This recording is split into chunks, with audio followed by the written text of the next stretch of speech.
Hi CTV news ವೀಕ್ಷಕರೇ, ತಾಜಾ ಸುದ್ದಿಗಳಿಗಾಗಿ ಸಿಟಿವಿ ನ್ಯೂಸ್ CMY ಸಬ್ಸ್ಕ್ರೈಬ್ ಮಾಡಿ, ಲೈಕ್ ಮಾಡಿ ಮತ್ತು ಶೇರ್ ಮಾಡಿ. ಧನ್ಯವಾದಗಳು.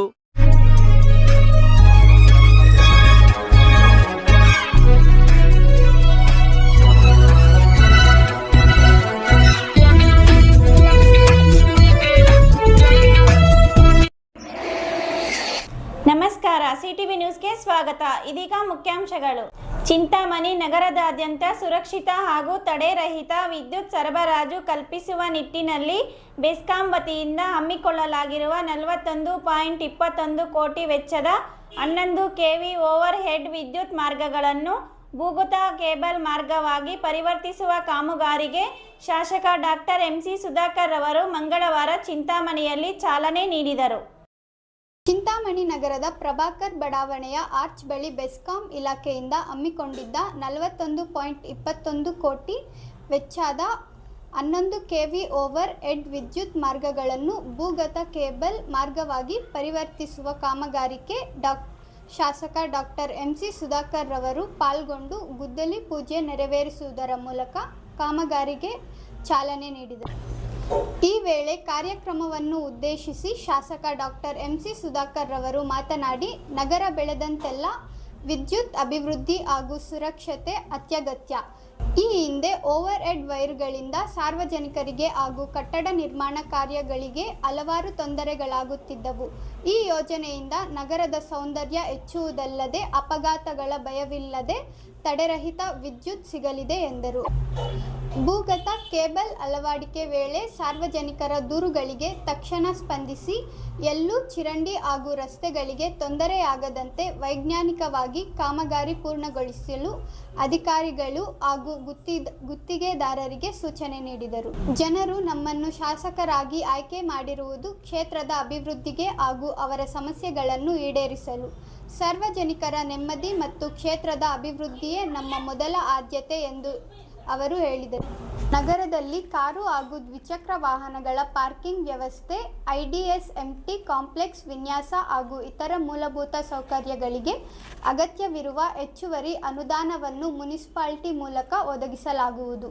ಕಾಲೇಜು ಕಟ್ಟಡಗಳ ನಿರ್ಮಾಣ, ಕ್ರೀಡಾಂಗಣ, ಸಿಂಥೆಟಿಕ್ ಟ್ರ್ಯಾಕ್ ಹಾಗೂ ಕ್ರಿಕೆಟ್ ಸ್ಟೇಡಿಯಂ ಕಾಮಗಾರಿಗಳು ವೇಗವಾಗಿ ಪ್ರಗತಿಯಲ್ಲಿವೆ. ಜಾಗತಿಕ ಮಟ್ಟದಲ್ಲಿ ತಾರಿನ ಬೆಲೆ ಹೆಚ್ಚಾಗುವುದರಿಂದ ಹಾಗೂ ಪೂರೈಕೆಯಲ್ಲಿ ವ್ಯತ್ಯಯ ಉಂಟಾಗುವುದರಿಂದ ಕೆಲವು ಕಡೆ ರಸ್ತೆ ಕಾಮಗಾರಿಗಳು ವಿಳಂಬವಾಗಿವೆ. ಆದರೂ ಸಮಸ್ಯೆ ಬಗೆಹರಿಸಿ ಶೀಘ್ರವೇ ಕಾಮಗಾರಿ ಪೂರ್ಣಗೊಳಿಸಲಾಗುವುದು. ನಗರದಲ್ಲಿ ವಿದ್ಯುತ್ ವ್ಯವಸ್ಥೆಯನ್ನು ಮತ್ತಷ್ಟು ಬಲಪಡಿಸಲು HT ಲೈನ್ಗಳ ಅನುದಾನಕ್ಕೆ ಮನವಿ ಮಾಡಲಾಗಿದ್ದು, ಹಂತ ಹಂತವಾಗಿ 24/7 ಸೇವಾ ಕೇಂದ್ರಗಳನ್ನು ಒದಗಿಸಲು ಶ್ರಮಿಸಲಾಗುವುದು ಎಂದು ಭರವಸೆ ನೀಡಿದರು. ಈ ಸಂದರ್ಭದಲ್ಲಿ ಚಿಮುಲ್ ನಿರ್ದೇಶಕರಾದ ಅಶ್ವಥ್ ನಾರಾಯಣ ಬಾಬು, ನಗರಾಭಿವೃದ್ಧಿ ಪ್ರಾಧಿಕಾರದ ಅಧ್ಯಕ್ಷ ಶ್ರೀನಾಥ್ ಬಾಬು, ಗ್ಯಾರಂಟಿ ಯೋಜನೆಗಳ ಅಧ್ಯಕ್ಷ ಮುನಿನಾರಾಯಣಪ್ಪ, ಕೃಷಿಕ ಸಮಾಜದ ಅಧ್ಯಕ್ಷ ಜಯರಾಮ್ ರೆಡ್ಡಿ, ಬೆಸ್ಕಾಂ AEE ಶಿವಶಂಕರ್, ಅಶೋಕ್ ಸೇರಿದಂತೆ ಸ್ಥಳೀಯ ಅಧಿಕಾರಿಗಳು, ಮುಖಂಡರುಗಳು ಮತ್ತಿತರರು ಉಪಸ್ಥಿತರಿದ್ದರು. ಬಹಳ ಮಹತ್ವಾಕಾಂಕ್ಷೆಯ ಒಂದು ಕಾರ್ಯಕ್ರಮ.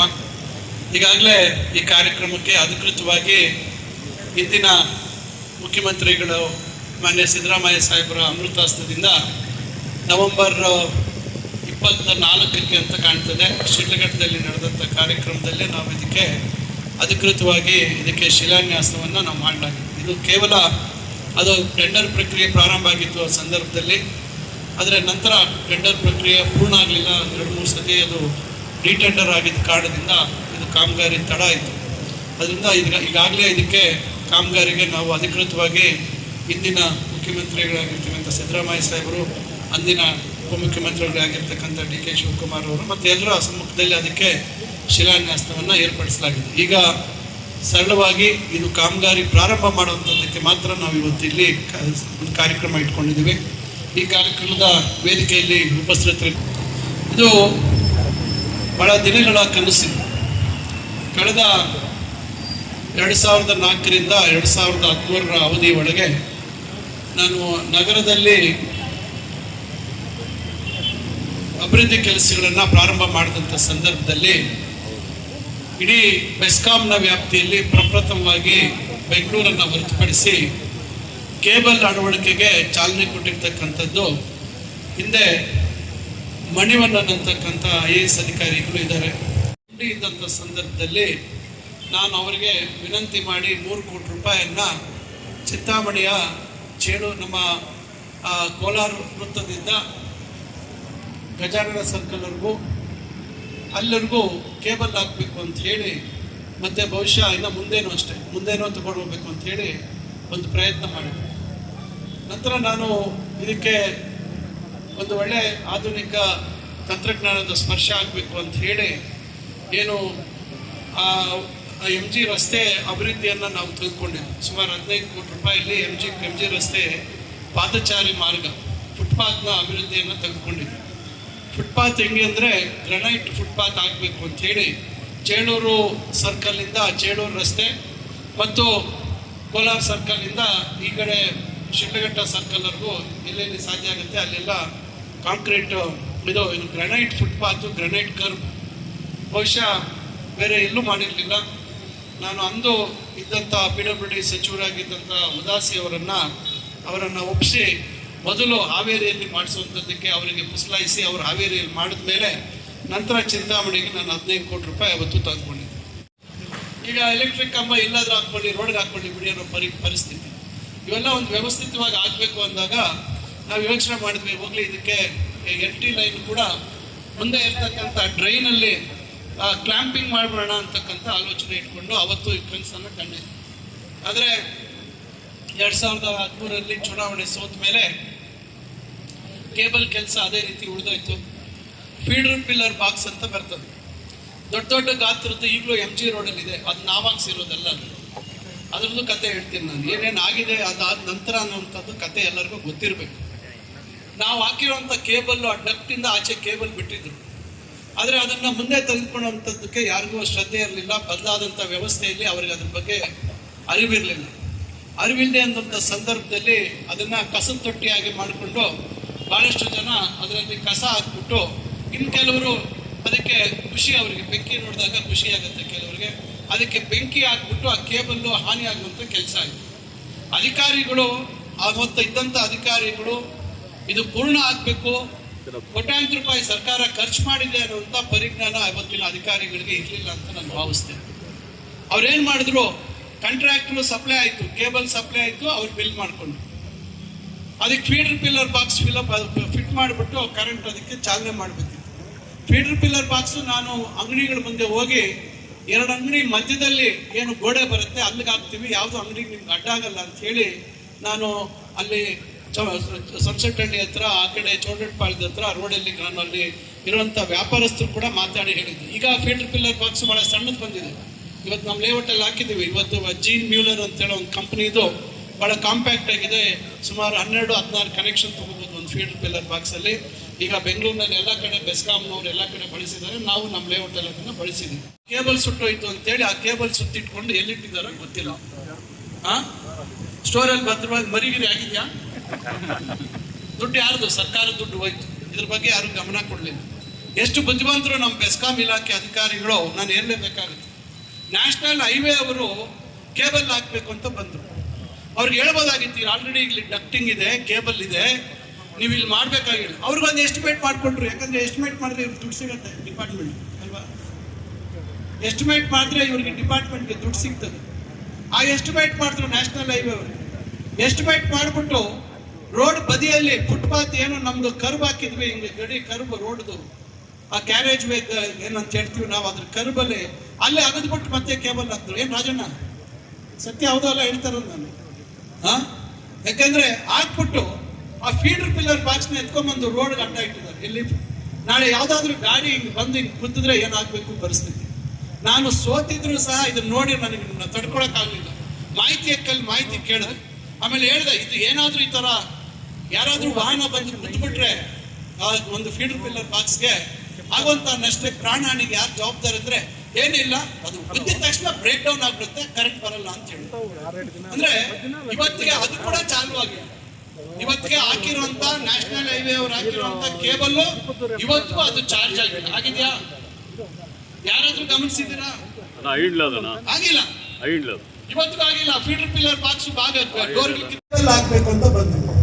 ಅವ್ರಿಗೆ ಹೇಳ್ಬೋದಾಗಿತ್ತು, ಆಲ್ರೆಡಿ ಇಲ್ಲಿ ಡಕ್ಟಿಂಗ್ ಇದೆ, ಕೇಬಲ್ ಇದೆ, ನೀವು ಇಲ್ಲಿ ಮಾಡ್ಬೇಕಾಗಿಲ್ಲ. ಅವ್ರಿಗೊಂದು ಎಸ್ಟಿಮೇಟ್ ಮಾಡ್ಕೊಂಡ್ರು. ಯಾಕಂದ್ರೆ ಎಸ್ಟಿಮೇಟ್ ಮಾಡಿದ್ರೆ ದುಡ್ಡು ಸಿಗುತ್ತೆ ಡಿಪಾರ್ಟ್ಮೆಂಟ್ ಅಲ್ವಾ? ಎಸ್ಟಿಮೇಟ್ ಮಾಡಿದ್ರೆ ಇವರಿಗೆ ಡಿಪಾರ್ಟ್ಮೆಂಟ್ಗೆ ದುಡ್ಡು ಸಿಗ್ತದೆ. ಆ ಎಸ್ಟಿಮೇಟ್ ಮಾಡಿದ್ರು ನ್ಯಾಷನಲ್ ಹೈವೇ ಅವರು.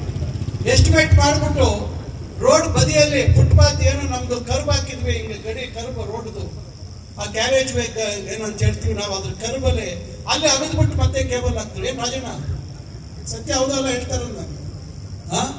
ಯಾಕಂದ್ರೆ ಹಾಕ್ಬಿಟ್ಟು ಆ ಫೀಡರ್ ಪಿಲ್ಲರ್ ಬಾಕ್ಸ್ನ ಎತ್ಕೊಂಡ್ಬಂದು ರೋಡ್ ಅಡ್ಡ ಇಟ್ಟಿದ್ದಾರೆ. ಎಲ್ಲಿ ನಾಳೆ ಯಾವ್ದಾದ್ರು ಗಾಡಿ ಬಂದು ಹಿಂಗೆ ಕುಂತಿದ್ರೆ ಏನಾಗ್ಬೇಕು ಪರಿಸ್ಥಿತಿ. ನಾನು ಸೋತಿದ್ರು ಸಹ ಇದನ್ನ ನೋಡಿ ನನಗೆ ತಡ್ಕೊಳಕ್ ಆಗ್ಲಿಲ್ಲ. ಮಾಹಿತಿ ಕೇಳಿದೆ. ಆಮೇಲೆ ಹೇಳಿದೆ, ಇದು ಏನಾದ್ರೂ ಈ ತರ ಯಾರಾದ್ರೂ ವಾಹನ ಬಂದು ಕುಂತ್ಬಿಟ್ರೆ ಒಂದು ಫೀಡರ್ ಪಿಲ್ಲರ್ ಬಾಕ್ಸ್ಗೆ ಆಗುವಂತ ನಷ್ಟ ಪ್ರಾಣಹಾನಿಗೆ ಯಾರು ಜವಾಬ್ದಾರಿ ಅಂದ್ರೆ ಏನಿಲ್ಲ, ಅದು ಗುದ್ದಿದ ತಕ್ಷಣ ಬ್ರೇಕ್ ಡೌನ್ ಆಗ್ಬಿಡುತ್ತೆ, ಕರೆಂಟ್ ಬರಲ್ಲ ಅಂತ ಹೇಳಿ. ಅಂದ್ರೆ ಇವತ್ತಿಗೆ ಅದು ಕೂಡ ಚಾಲು ಆಗಿಲ್ಲ. ಇವತ್ತಿಗೆ ಹಾಕಿರುವಂತ ನ್ಯಾಷನಲ್ ಹೈವೇ ಅವ್ರು ಹಾಕಿರುವಂತ ಕೇಬಲ್ ಇವತ್ತಿಗೂ ಅದು ಚಾರ್ಜ್ ಆಗಿಲ್ಲ. ಆಗಿದ್ಯಾ? ಯಾರಾದ್ರೂ ಗಮನಿಸಿದ್ದೀರಾ?